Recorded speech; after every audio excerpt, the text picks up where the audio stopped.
तो हेलो भाई लोग, थामा मूवी में ऐसे छोटे छोटे डिटेल्स जो कि आपने मिस कर दिए हैं, मैंने उनको अच्छे से गौर किया है और देखा है, और एंडिंग में क्या हुआ और फ्यूचर में क्या कुछ होने वाला है जानते हैं इस बारे में स्पॉइलर वार्निंग के साथ। ये सब शुरू होता है स्त्री 2 मूवी की एंडिंग के साथ, जहां पर अपने को देखने को मिलता है कि जो स्त्री यूनिवर्स था, जहां पर मेडोक फिल्म्स ने मेडोक हॉरर कॉमेडी यूनिवर्स के तौर पर बड़ा कदम उठा लिया है। वहां पर टीम इकट्ठा होती है एंडिंग में स्त्री के। थामा के फर्स्ट हाफ में तो उसकी स्टोरी दिखाई जाती है कैसे क्या रहता है, बट सेकंड हाफ में अपने को जब जनार्दन यानी कि जेडी का जो अपने को कैरेक्टर देखने को मिलता है, तो वहीं से पता लग जाता है कि अब इस मूवी का कनेक्शन भी बाकी मूवीज से जुड़ चुका है, जो कि कुछ बड़ा इवेंट होने वाला है इसके साथ। जेडी एक ऐसा कैरेक्टर है, जब से ये मूवी आना स्टार्ट हुई है स्त्री 1 से लेकर अभी तक की मूवी में सब में लगभग ये दिखा है।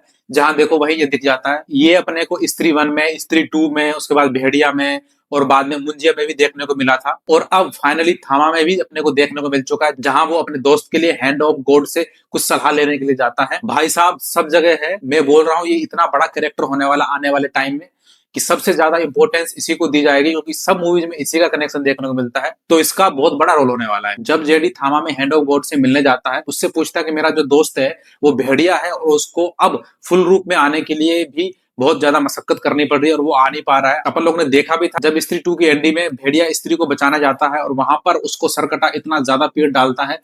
मतलब एक और यूनिवर्स है जैसा, उसमें भी सेम यही चीज हुई थी, वो आपको बताऊंगा आगे। कुछ हरा हरा करके उससे इस टॉपिक को उठाया गया है और वही इसमें डाला गया है, जहां पर इतना ज्यादा अपना भेड़िया पिट चुका है कि अब वो इतना डर गया है कि वो बाहर आ ही नहीं रहा अपने फुल रूप में। अब उसको फुल रूप में आने के लिए हैंड ऑफ गॉड उनको बताता है कि कैसे करके वो बेताल का खून पीने से उसको पूरी पावर दोबारा मिल जाएगी। वहीं पर आयुष्मान का जो बाप रहता है मूवी के अंदर, वो वहां पर बताता है कि उसका बेटा जो है कोई दानव है और उसको बेताल की सारी खूबियां बता देता है। तो वो उससे रिलेट करके उसको एक रुमाल देता है उसके दोस्त को और बोलता है कि जाओ और उसको अपने भेड़िए दोस्त को सुंघा दो और वो सब कुछ कर लेगा जो भी करना रहेगा। वहीं पर अपने को एक सीन देखने को मिलता है जहां अपना जेडी बोलता है, आपने शायद गौर नहीं किया होगा, पर वो जब बोलता है कि बिट्टू तुम दिल्ली में भी, तो ये बिट्टू कौन है? अपन ने जब स्त्री मूवी देखी थी उसमें एक कैरेक्टर दिखता है जो कि जेडी के दो दोस्त रहते हैं, जहां पर एक बिट्टू भी देखने को मिलता है जो उसका रोल किया था अपार शक्ति खुराना ने, जो कि रियल लाइफ ब्रदर है आयुष्मान खुराना का। तो हो सकता है कि आगे चल के दोनों भाई अपने को एक साथ देखने को मिल जाए। इसके बाद जो सबसे बड़ा इवेंट हुआ इस मूवी में वो था बेताल वर्सेस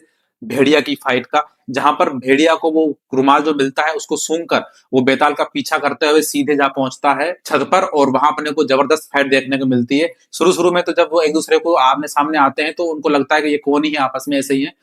तो अपने बेताल अपने आप को ज्यादा पावरफुल मानता है और वो ऐसे उसको मजाक मजाक में खून दे देता है एक बूंद। और जब वो एक बूंद खून पीता है उसके बाद जो उसका पूरा रूप देखने को मिलता है भेड़िया का, जो कि दो पैरों पर रहता है। अधिकतर अपन ने इसको एक कुत्ते के रूप में देखा है जो कि चारों पैरों पर चलता हुआ दिखाया गया है, लेकिन इस वाले मूवी में वो खून पीने के बाद एक बूंद, उससे ही वो इतना ज्यादा हेवी और पूरा रोल में आ जाता है, बहुत ज्यादा खतरनाक। उसके बाद जो वो धुलाई करता है बेताल की, जो अपना थामा रहता है आयुष्मान खुराना की, बहुत ही जबरदस्त। बेताल को वहां से छिपकर भागना ही पड़ता है, वो उसके पीछे ही पड़ जाता है, लेकिन एक सीन में आकर वो अपने आप को देखकर भेड़िया वो अपने इंसानी रूप में आ जाता है। इसी मूवी में अपने को एक और कैरेक्टर देखने को मिला जो कि था नोरा फतेही का, जिसको चंदेरी की रानी कहकर इस मूवी में दिखाया गया है, जो कि स्त्री वन के एक गाने में जो आइटम सॉन्ग रहता है उसमें वो दिखाई गई थी पहली बार। वो जो आइटम सॉन्ग था वो था राजकुमार राव के गांव चंदेरी में। और जब थामा मूवी की एंडिंग होती है उसके बाद लगता है कि सब बढ़िया हो चुका है, लेकिन अपने को एक और एंडिंग में सीन दिखाया जाता है जो कि पोस्ट क्रेडिट रहता है। वहां पर जो कैद में अपने नवाजुद्दीन सिद्दीकी है, उसके पास एक ऐसा सीजीआई कैरेक्टर आता है जो कि अपना ही सर हाथ में लेके रखता है, उसको जो बेड़िया बंदी होती है जिसको कोई खोल नहीं पाता, उसको पिघलाकर उसको भगा ले जाता है। और वो कैरेक्टर जो होगा वो मोस्ट लाइकली लगभग 99% ऐसा है कि वो अक्षय कुमार का ही रहने वाला है, क्योंकि अपने को जब स्त्री 2 के जो पोस्ट क्रेडिट सीन थे उसमें देखने को मिला था, जो सर कटा रहता है स्त्री उसको जलते हुए लावा में डाल देते हैं और वो मर जाता है,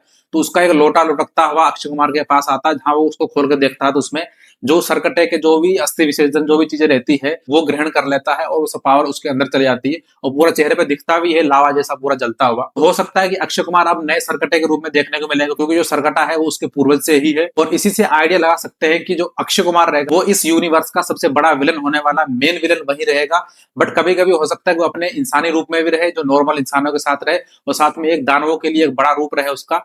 तो डबल रोल हो सकता है, जैसे कि भेड़िया में है नॉर्मली वरुण धवन इंसान के रूप में रहते हैं और जब पावर्स दिखानी हो तो वो भेड़िया के रूप में भी आ जाता है। तो ऐसा ही कुछ इसमें कैरेक्टर हो सकता है, जो कि मेनली अच्छा या बुरे साइड ज्यादा हो सकता है उसका रोल। और मेनली प्रोबेबली ऐसा हो सकता है कि आगे जाकर जो मुंजिया मूवी आई थी वो भी इन सब में जुड़ सकती है। मोस्ट लाइकली ऐसा रहेगा, जो मुंजिया रहेगा विलन वाली साइड रहेगा, क्योंकि उसका कैरेक्टर ही विलन टाइप से है। और भेड़िया वर्सेस थामा को आगे जाकर अपने को बहुत बड़े इवेंट के रूप में दिखाया जाएगा। जैसे कि मार्वल की मूवी जो आती है वो कैप्टन अमेरिका और आयरन मैन आपस में लड़ते हैं, वैसे ही इसमें भी कुछ ऐसा होने वाला है, जो कि एक दूसरे के खून के प्यासे रहते हैं, बट एंडिंग में जाते जाते बड़े विलन से लड़ने के लिए वो दोनों साथ में हो जाते हैं, जो कि हो सकता है कि अपने को भेड़िया कि सेकंड पार्ट जो आएगा उसमें देखने को ये सब मिल सकता है। अब बात करते हैं एमएचसीयू की आने वाली जितनी भी मूवीज है, अपकमिंग मूवी कौन कौन सी है। मैडॉक फिल्म्स के हिसाब से अपने को एक पोस्टर जो रिलीज किया गया था उसमें दिखाया गया था कौन कौन सी मूवी कब आने वाली है।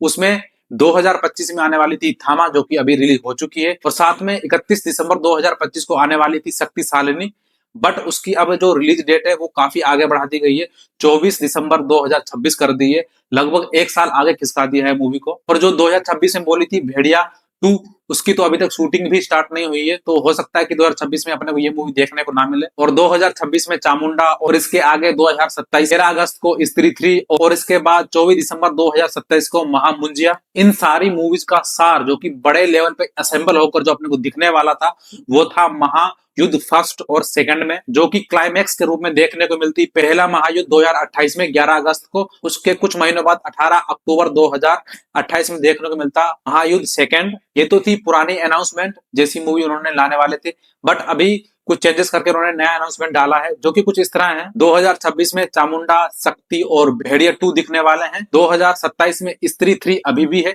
बट जो महामुंजिया थी उसको खिसकाकर 2028 में फिर महायुद्ध 1 और महायुद्ध सेकंड आने वाली है। अब बात करते हैं इनकी पावर्स और उनकी टीम अप का, कौन किस साइड और कैसे रहने वाला है। तो स्टार्टिंग से स्त्री थी जिसकी पावर्स थी कुछ जादुई टाइप से, और उसके बाद आती है स्त्री की ही बेटी जो कि श्रद्धा कपूर निभा रही है, जिसकी पावर भी कुछ जादू टोना टाइप से है, मतलब वो पावरफुल तो है, जो कि चोटी से कुछ करती रहती है। और फिर है भेड़िया जो कि वरुण धवन निभा रहे हैं, और साथ में कृति सेनन। हो सकता है कि भेड़िया 2 में कृति सेनन भी पावर के साथ देखने को मिल जाए अपने को। और एक और सीजीआई कैरेक्टर जो कि मुंजिया नाम से है, वो भी कुछ नटखट बच्चा और विलन के रूप में दिखने वाला अपने को, जो कि बहुत ही बदमाश भूत है जो लड़कियों के पीछे प्यार में पागल पड़ा रहता है। और अभी लेटेस्ट में देखने को मिले हैं आयुष्मान खुराना और रश्मिका मंदाना, जो कि बेताल के रूप में दिख रहे हैं। अगर विलन साइड वहीं देखे बेताल की टीम में, तो दिखने वाला नवाजुद्दीन सिद्दीकी, जो कि शायद हो सकता है कि वो सरकटे के साथ मिलकर अक्षय कुमार का जो मेन विलन वाला रोल है उसके साथ देखने को मिले अपने को। और इसके साथ और एक जो मेन और बहुत ही इंपॉर्टेंट कैरेक्टर जो कि शुरुआत से ही अपने को देखने को मिला है, वो है राजकुमार राव का।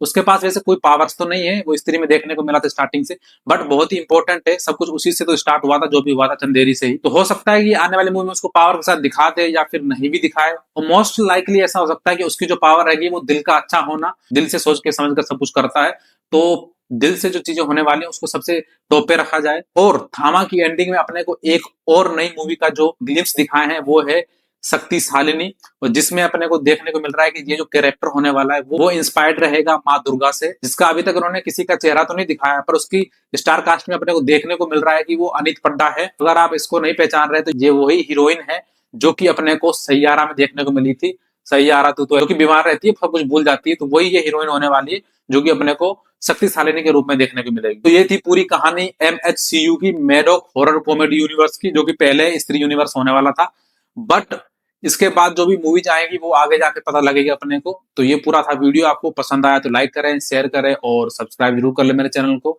ऐसी बढ़िया और मजेदार वीडियोज आपको मिलती रहेंगी। तो मिलते हैं अगले वीडियो, तब तक के लिए बाय एंड थैंक यू।